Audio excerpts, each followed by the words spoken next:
Avant de commencer notre thème du jour, j'aimerais vous parler d'une petite chose qui a son importance. Comme vous le savez, nous avons tous des guides spirituels. Pour ma part, en tant que médium clairaudiente, depuis toute jeune, je suis en contact avec les défunts, pour ceux qui ne me connaissent pas.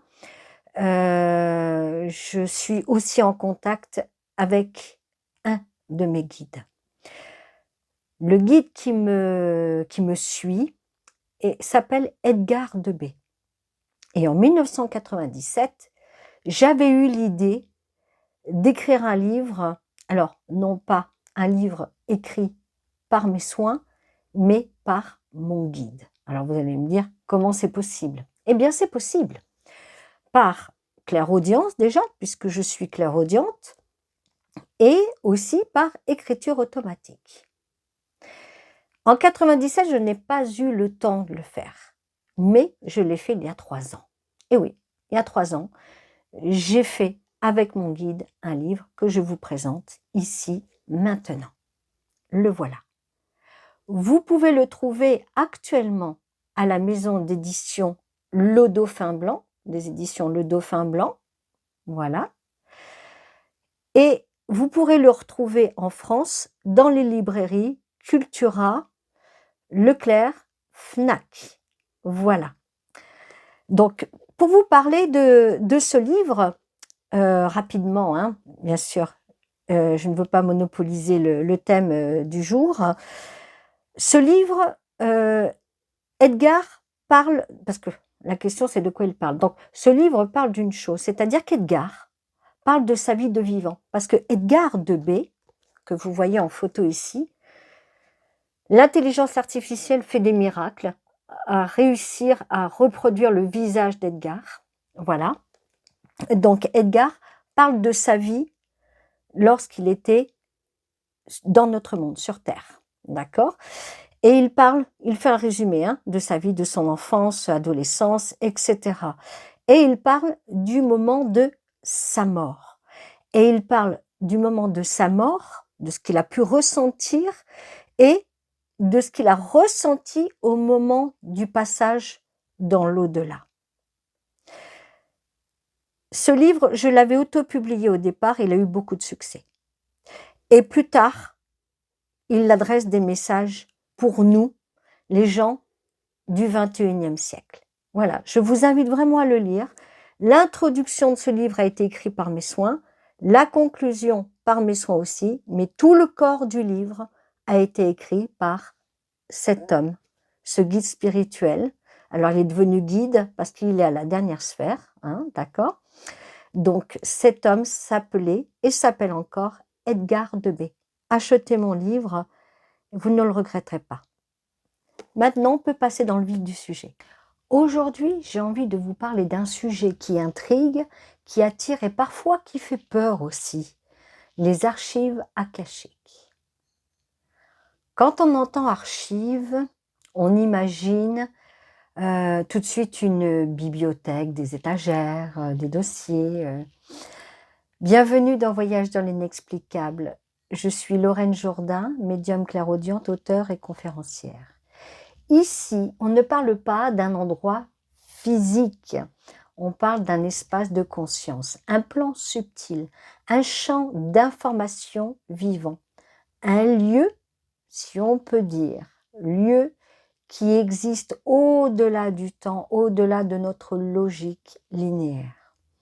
Et avant d'aller plus loin, je veux poser un cadre simple. Les archives akashiques ne sont pas faites pour impressionner.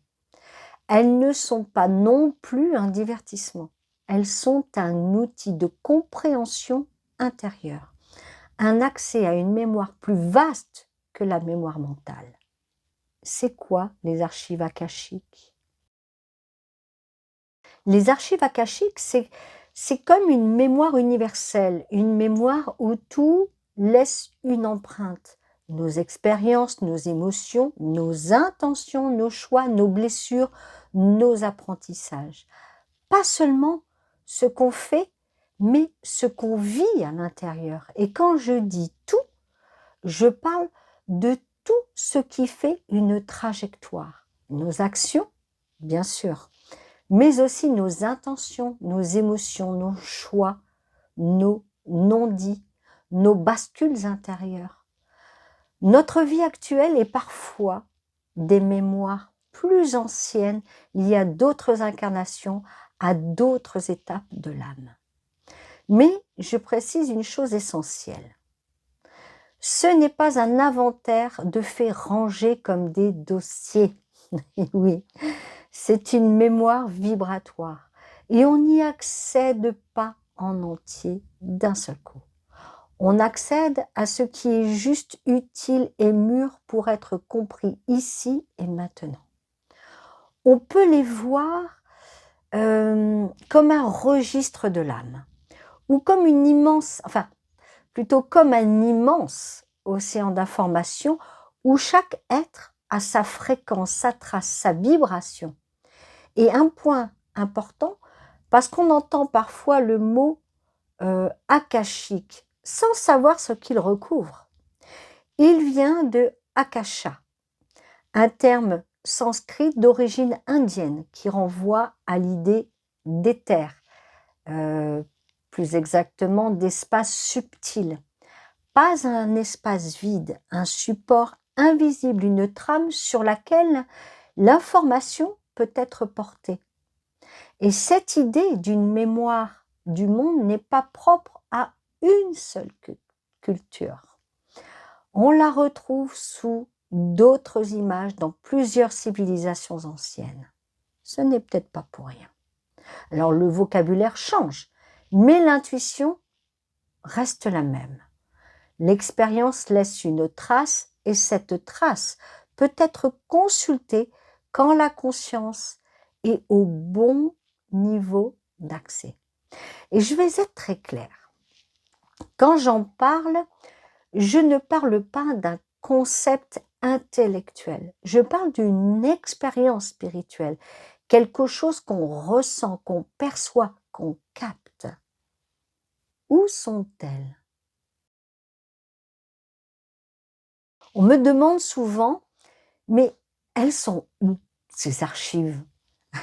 Alors les archives akashiques ne sont pas quelque part comme un pays sur une carte. Elles sont dans une dimension vibratoire accessible par l'état de conscience. C'est un peu, si on prend un exemple, comme une radio.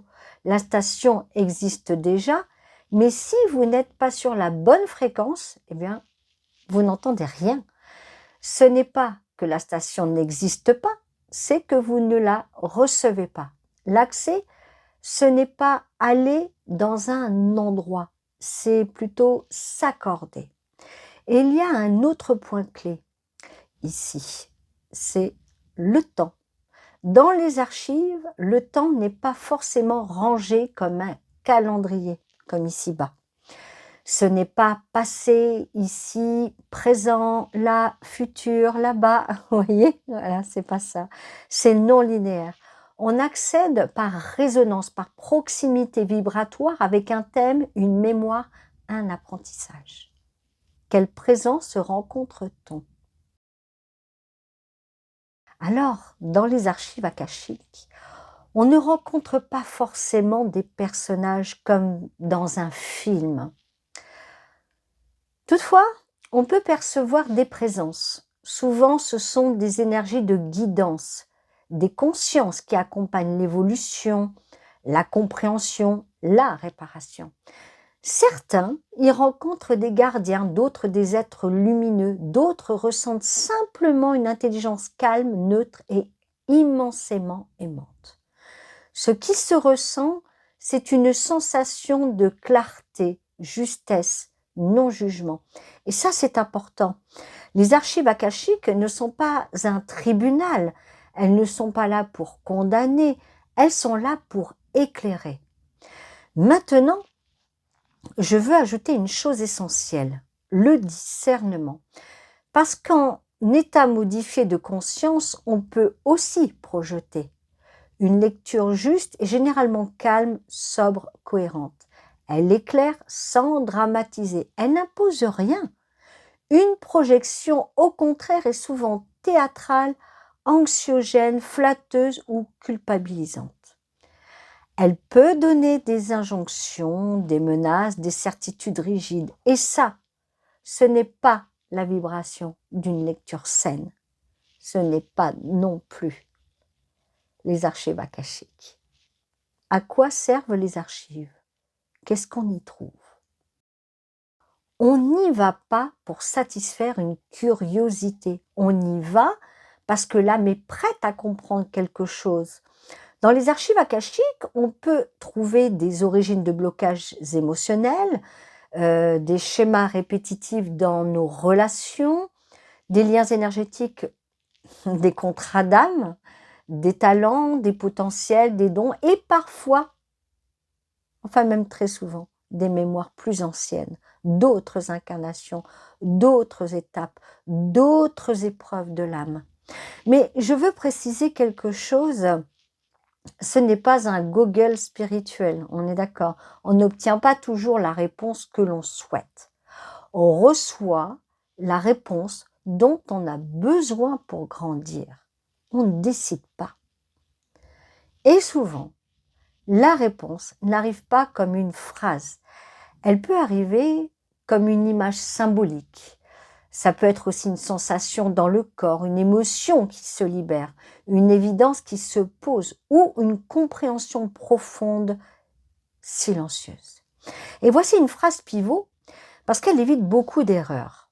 Dans les archives akashiques, une image n'est pas un fait, c'est un langage, un symbole, un message à décoder, pas une scène à prendre au premier degré.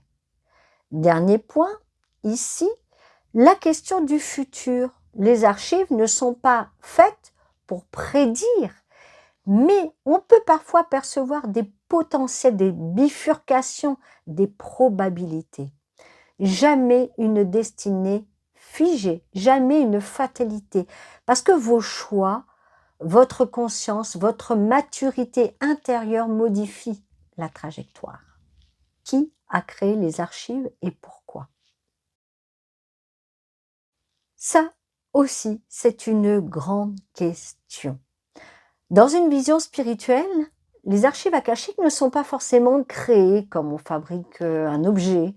Elles sont plutôt une loi du vivant, comme si tout ce qui existe laissait une empreinte, comme si la conscience, le champ du vivant, enregistrait l'expérience pour que l'âme puisse se reconnaître, se relire, se réparer, évoluer.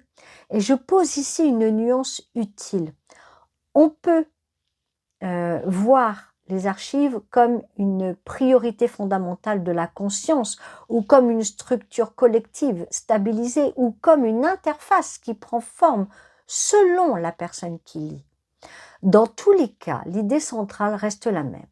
L'expérience laisse une trace et cette trace peut t'éclairer. Pourquoi?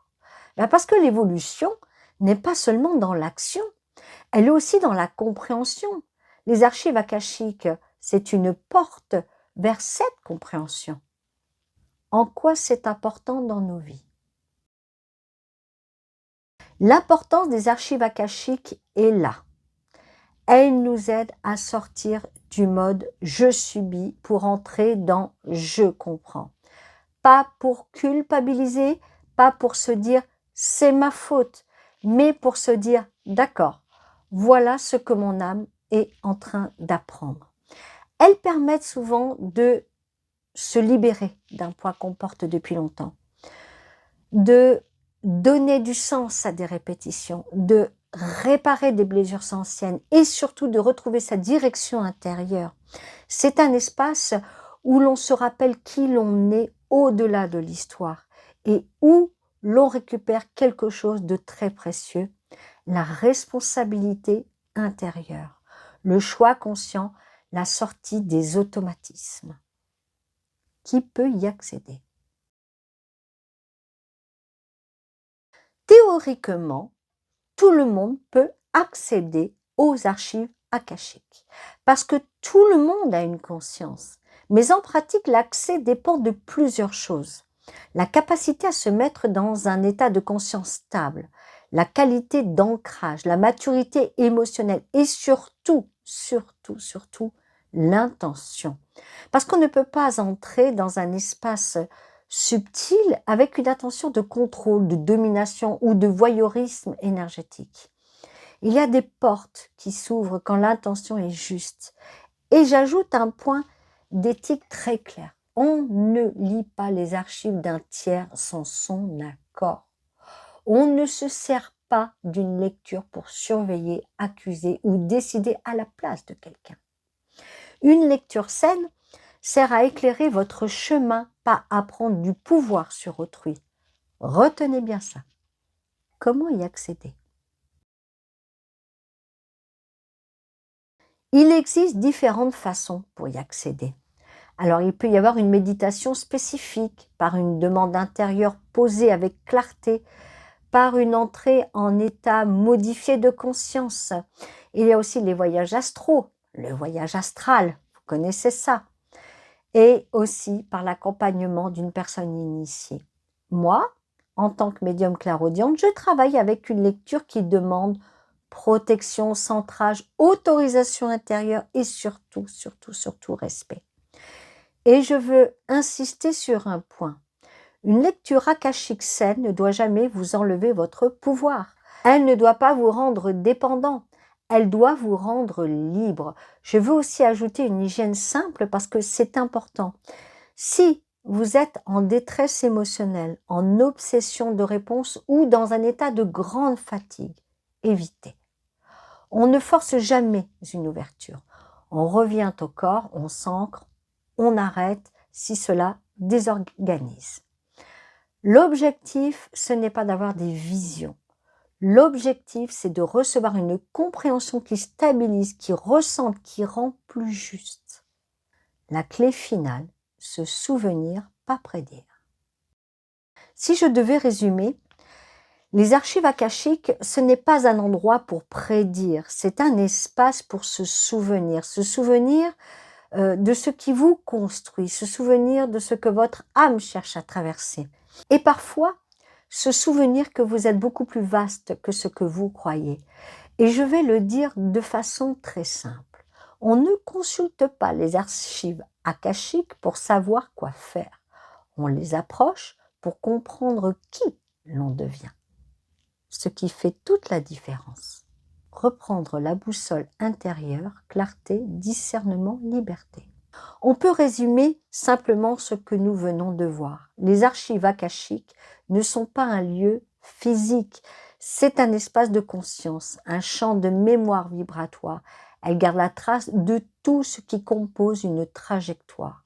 Nos actions, nos intentions, nos émotions, nos choix, nos blessures, nos apprentissages, notre vie actuelle et aussi les mémoires plus anciennes, nos mémoires plus anciennes. Mais cette mémoire ne s'ouvre pas comme un inventaire. Elle s'ouvre par résonance, par maturité intérieure et surtout par intention juste. On n'y va pas pour prouver, on n'y va pas pour contrôler, on n'y va pas pour prédire, on y va pour comprendre, pour éclairer un schéma, pour retrouver une direction, pour se libérer de ce qui tourne en boucle. Et si je vous laisse avec une idée, ce serait celle-ci. Une lecture saine ne vous enlève jamais votre pouvoir.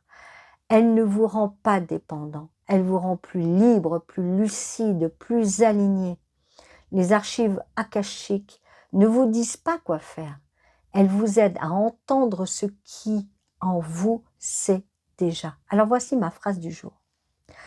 Quand la vie insiste, ce n'est pas pour vous punir. C'est pour vous réveiller à l'endroit exact où vous vous êtes oublié. Si cette vidéo vous a parlé, écrivez-moi en commentaire ce que vous avez retenu, ce qui vous a marqué. Cliquez sur le pouce pour soutenir la chaîne, abonnez-vous et actionnez la cloche.